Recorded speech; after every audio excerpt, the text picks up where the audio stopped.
दोस्तों, इजराइल के हालात अब बद से बदतर होते जा रहे हैं। इजराइल के लोग पहले से तो परेशान थे ही, लेकिन अब इजराइल का व्यापारी वर्ग और रईस लोग भी इस हमले की चपेट में आ रहे हैं। दरअसल अभी तक इजराइल में हुए हमले उन जगहों पर हुए जहां पर इजराइल का मजदूर वर्ग और मिडिल क्लास वर्ग रहता था, लेकिन अब इजराइल का दक्षिणी इलाका जहां पर इजराइल और लेबनान का बॉर्डर है, वहां से भी दिक्कतें आना शुरू हो गया है। आपको बता दें कि इन इलाकों में भी धमाके होने शुरू हो गए हैं। इस बार इजराइल ने खास चिंता जताई है और ईरान से इस बारे में बात भी की है। हालांकि अभी तक अधिकतर हमले गाजा पट्टी में ही हुए हैं और इजराइल इन हमलों से लगातार परेशान हो चुका है। वो इनका विरोध कर रहा है और ईरान इस बार किसी भी समझौते के मूड में नहीं है। ईरान लगातार इजराइल को तहस नहस करने के लिए उस पर किसी न किसी रूप से हमले करते ही जा रहा है। ईरान का सीधा कहना है कि इजराइल ने अभी तक बहुत सारे बेगुनाहों की जान ली है, अब और नहीं, अब एक भी बेगुनाह को हम मरने नहीं देंगे। ईरान ने तो अपनी आर्मी के बारे में भी जानकारियां पब्लिक कर दी है। ईरान के पास इजराइल से ज्यादा आर्मी है और ईरान की आर्मी वेल ट्रेंड भी है। साथ ही ईरान के पास अपने खुद के बनाए हुए हथियार हैं जो बहुत ही ज्यादा आधुनिक है।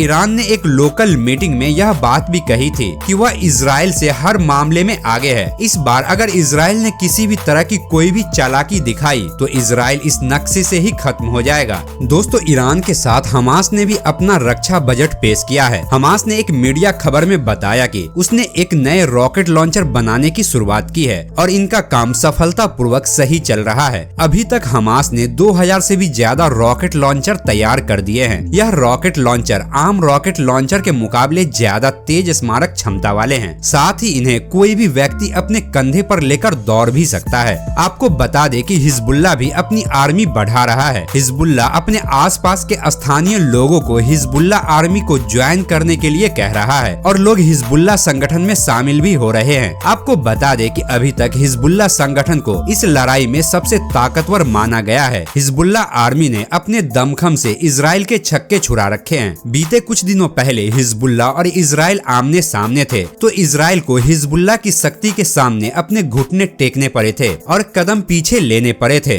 तो वहीं कुछ लोगों ने शुरुआत में कहा था कि ईरान इजराइल के खिलाफ इस युद्ध में नहीं सामने आएगा, लेकिन सबकी बात झूठ साबित हुई। हालांकि इजराइल और हमास के बीच अभी भी जंग जारी है। दोनों ही गाजा क्षेत्र को अपनी युद्ध भूमि बनाकर लड़ रहे हैं, जिसकी वजह से पूरी गाजा पट्टी खाली हो चुकी है। गाजा में रहने वाले लोग या तो मर गए हैं या फिर पूरी तरह से इधर उधर खाना बदोश की तरह अपनी जिंदगी जीने के लिए मजबूर हो चुके हैं। आपको बता दें कि गाजा में हमले रोकने के लिए ईरान लगातार इजराइल के ऊपर प्रेशर डाल रहा है। ईरान के सुप्रीम लीडर अली खामेनेई, विदेश मंत्री हुसैन अमीर अब्दुल्ला से लेकर ईरान के इस्लामिक रेवोल्यूशनरी गार्ड कॉर्प्स के chief commander major general Hussain Salami तक इजराइल को जंग के बुरे नतीजे भुगतने की चेतावनी दे रहे हैं। ईरान इजराइल को धमका तो रहा है, लेकिन लड़ाई में सीधे तौर पर शामिल नहीं हो रहा है। और इस बात को गौर से समझने की बात है कि ईरान हमास का समर्थन कर रहा है और उधर दक्षिण में लेबनान का समर्थन कर रहा है, लेकिन सीधे तौर पर इजराइल से लड़ नहीं रहा है। हो न हो ईरान और लेबनान दोनों ही मिलकर कुछ बड़ा करने की कोशिश कर रहे हैं, जिसकी खबर कानो कान किसी को भी नहीं है। CNA इंटरनेशनल न्यूज चैनल के रिपोर्ट के मुताबिक विशेषज्ञों का मानना है कि ईरान सीधे तौर पर इजराइल हमास युद्ध में शामिल नहीं होना चाहता है। वह इसमें शामिल होने को लेकर काफी सावधान है, लेकिन उसे इसमें घसीटे जाने का भी डर है। ईरान का कहना है कि इजराइल बार बार बेगुनाहों की जान ले रहा है और इसका इल्जाम वह हर बार हमास के ऊपर लगा देता है। ऐसा करके वह इस दुनिया की नजरों में अच्छा बनना चाहता है, लेकिन वही इजराइल ने इस सारी बातों का खंडन करते हुए कहा है कि यह सभी देश मिलकर इजराइल की एक अच्छी इमेज को दुनिया के सामने गिराना चाहते हैं। इजराइल ने 7 अक्टूबर को हुए हमास के हमले के बाद गाजा में हुई हत्याओं में ईरान के शामिल होने का शक करते हुए सवाल उठाए थे।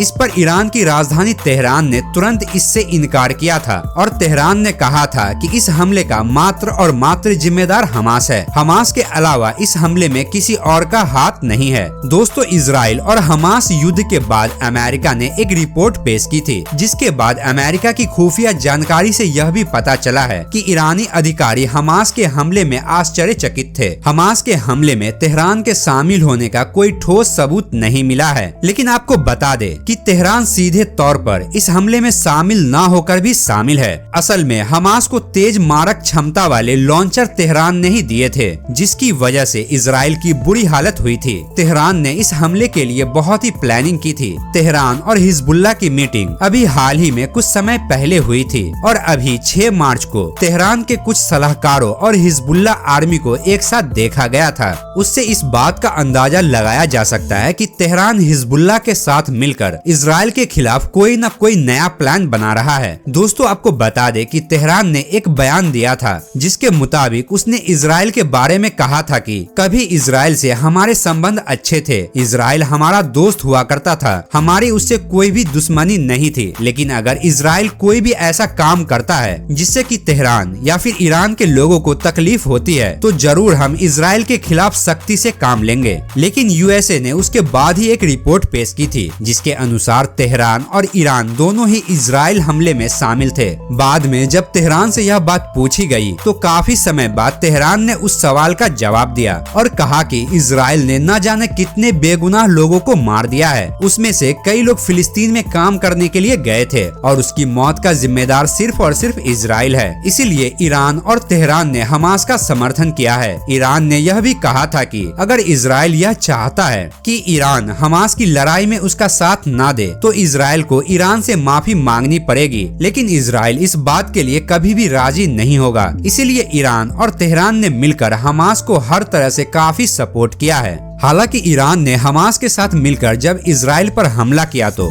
उसमें इजराइल के करीब 150 से 200 सैनिक मारे गए थे। उसके बाद ईरान ने इजराइल के खिलाफ कोई भी प्लानिंग नहीं की है और ना ही ईरान की तरफ से कोई भी हमला हुआ है। लेकिन अभी इजराइल और लेबनान बॉर्डर पर जब दोनों ओर से बमबारी हुई तो फिर से मजबूरन ईरान को युद्ध में दखल देना पड़ा। उधर इजराइल हर बार अपने हर बयान में हमास को खत्म करने की चुनौती देता है, तो वहीं ईरान इजराइल का खात्मा करने की कसम लिए बैठा है। इजराइल की तरफ से हमास के सबूतों को मजबूत करने के मकसद से लगातार हमले किए जा रहे हैं। यह हमले कब तक चलते रहेंगे इसका कोई भी भरोसा नहीं है। इस सभी हमलों ने इंसानी चीख पुकार को दबा दिए हैं। यह युद्ध और ना जाने कितने बेगुनाहों की जान लेगा। वैसे इस युद्ध को लेकर आपका क्या कहना है? किसकी होगी इसमें जीत और कौन पीछे हटेगा? कमेंट में अपनी राय जरूर दें और जाने से पहले इस वीडियो को लाइक और मेरे चैनल को सब्सक्राइब जरूर कर दें। तो फिर मिलता है अगली वीडियो में, तब तक के लिए आप मेरे बाकी वीडियो को एंजॉय कीजिए।